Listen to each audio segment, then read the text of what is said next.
anybody here? It's me. Who's me? Who do you think? Oh, you. Is there any food? I'm starving. Help yourself. Want some coffee? Yeah, it's fine. The two plays that Shelagh Delaney has written so far, A Taste of Honey and The Lion in Love, have both been set in Salford itself, this grey industrial town near Manchester, or at all events in a place very like Salford. This isn't altogether surprising, because after all she's lived here all her life, and indeed Salford is the only place so far that she really knows thoroughly. Yeah, that's true.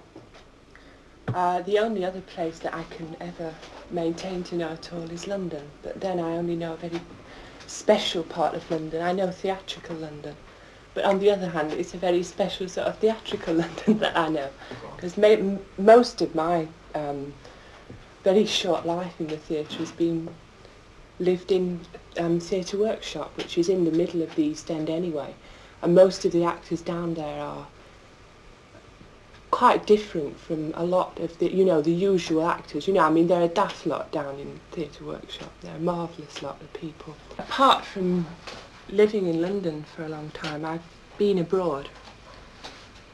I've been to Sweden and to France. Both places I like very much. But the terrible thing is that as soon as I step outside England, I'm full of terrible homesicknesses and I must get back as quickly as possible. But if I'm strong-willed about it, I usually stay there. And, I usually like it after a time, but I don't think I could ever live away from England. Or perhaps Salford particularly, I don't know. It's a peculiar thing about Salford is that it's like a terrible drug, that you really perhaps would want to get away from it, but you can't. A lot of people want to get away from Salford. And they can't for lots of different reasons, but for me it's always a question of coming back.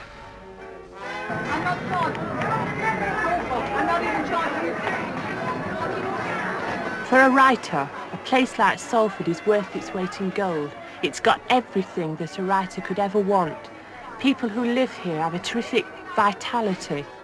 You've only got to go down to the market to realise that. It's alive, the whole place is alive. There's people teeming into it all the time, buying and selling and haggling and quarrelling. I think it's a fabulous place, and the language is alive.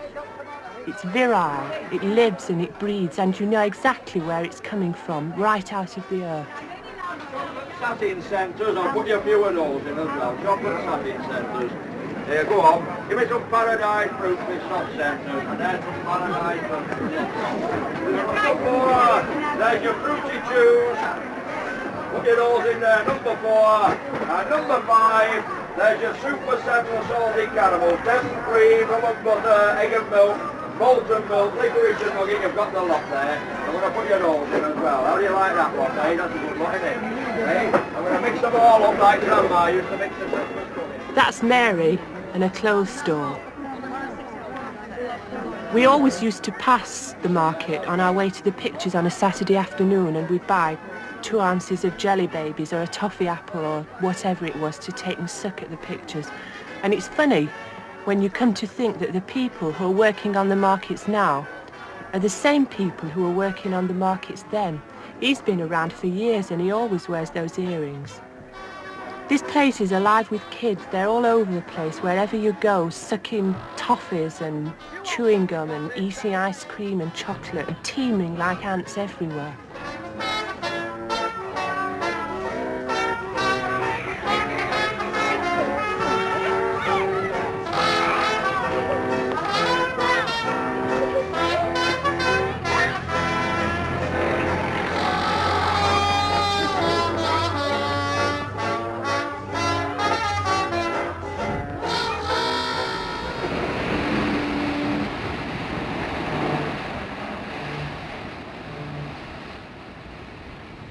But Salford isn't only alive, it's restless with all the coming and the going on the markets and the docks.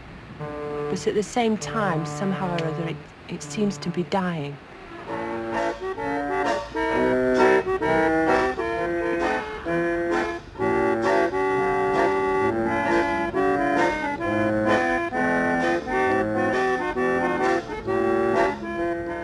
And so much seems to be old and crumbling and neglected.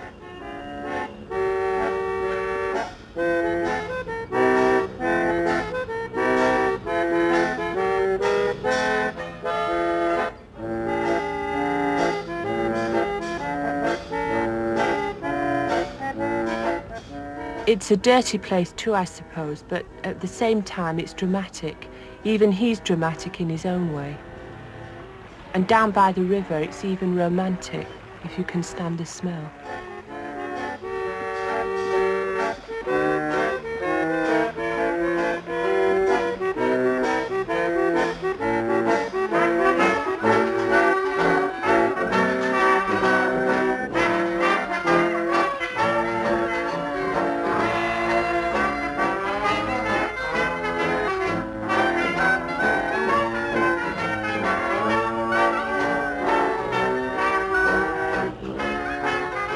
And you get these alleyways going on for miles, separating houses that look as if they'd been built on top of one another.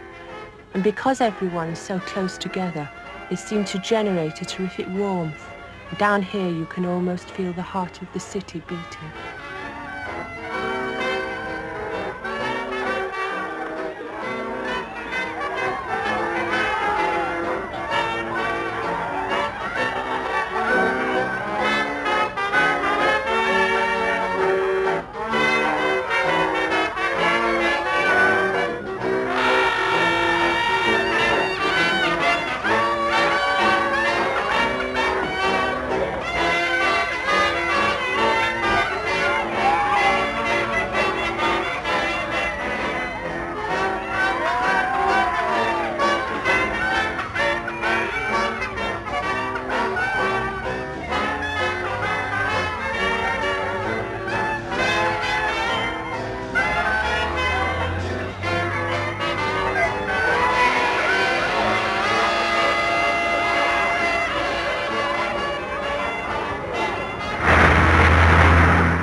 The thing about Salford is that it can mean many different things to many different people.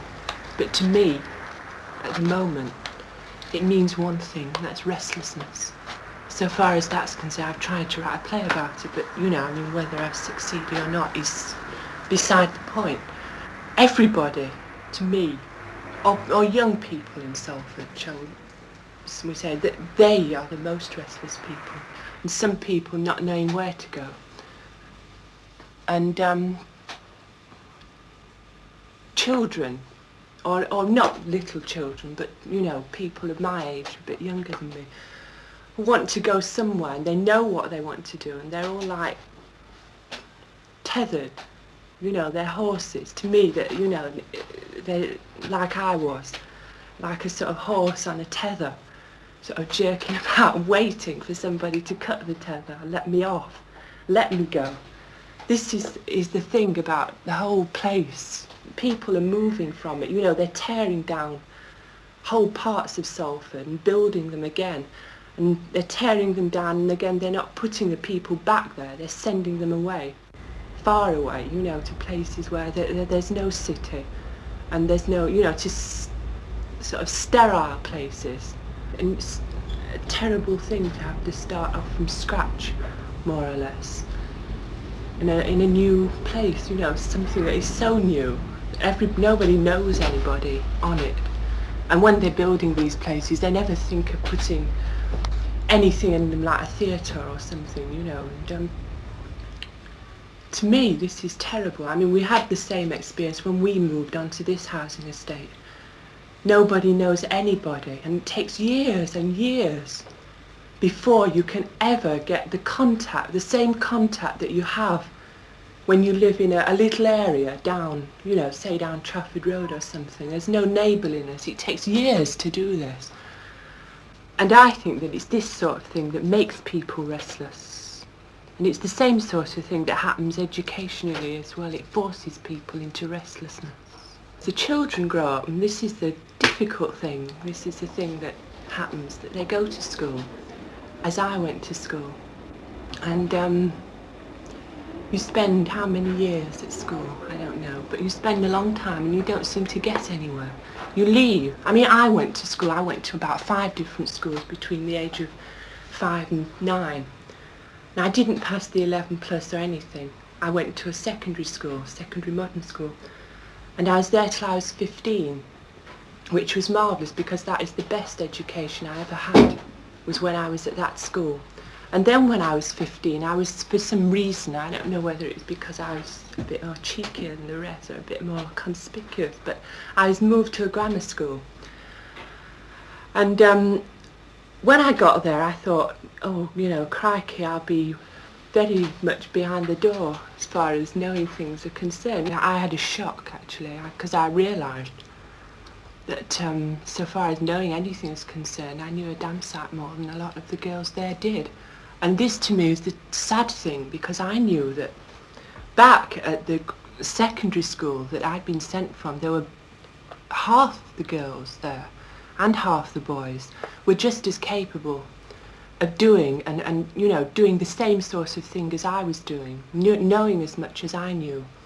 And it seemed a terrible shame to me that they should be left there with the prospect of leaving school at 15 and, you know, just doing, well, you know, going to an office or anything. And, you know, I mean, what do? They go, they either actually got 3 alternatives. They stay where they are and come to a compromise with the situation, or they fight it, or they get away from it. And a lot of, they get away and they move and they travel and they come down from the provinces and they finish up in London or, you know, any other big city. And to me, they're just as lost. And they shouldn't be lost. And they are. They're left and they don't know what to do. I mean, I didn't know what to do. When I was 17, I was in a terrible mess. I didn't know what to do with myself. I knew I wanted to do something, but what, I couldn't find out. I was lucky. I thought I could write. I had that to deal with, you know, and I was lucky. I was dead lucky about that, but so many aren't lucky, and this is the tragedy. This is the terrible tragedy. And this, again, is more or less what the play is about, because you get 3 sets of people. There's old people who have done their restlessness is over, and the young ones are just about embarking on their careers. But in the middle, you get this chaos of middle age where you don't really know. You know, it's too late to start again, and it's too early to give up, you know. That's all there is to it, and it's sad. It's very presumptuous of me to talk about people like this and to talk about the city like this, but the whole place is a curious, restless place, and yet right down at the bottom of it, it's as secure as anything. You know, it's like a rock in the middle of the north of England. But for me, living here is a peculiar thing. You know, I couldn't live here all my life. I'd be too restless. That's just the way I am, you know. And while I get things out of this city, and it gives me things, and I hope I give it something, at the same time, no matter what I do, or wherever I go, I think I shall always be a very restless sort of person.